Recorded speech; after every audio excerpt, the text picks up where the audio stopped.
to the historical moment following the overturning of radical Reconstruction, I think we can learn a lot. You mean in the South? Yeah, back in, exactly. The carpetbagger days. Exactly. Well, that was one of the most progressive moments in the history of this country, when black and white people together passed some of the most progressive legislation. It was only temporary.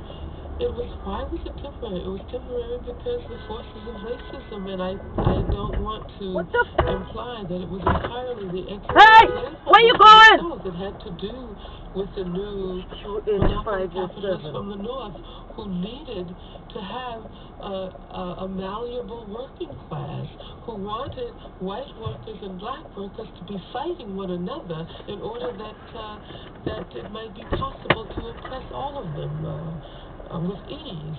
That has been one of the primary functions of racism, and I think that it's important for white people to recognize the way in which they suffer as a result of racism. Not only people of color suffer the horrors of racism, but it is against the interests of the vast majority of people in this country. So that's Angela Davis in 1982 while on a book tour about her book, Woman, Race, and Class. What do you think was on her mind at the 82 when she's out selling this book? Right. Well, we can't underestimate just how brutal the Reagan era was to black people and to poor people, and especially poor black people, right? And so there's three different groups.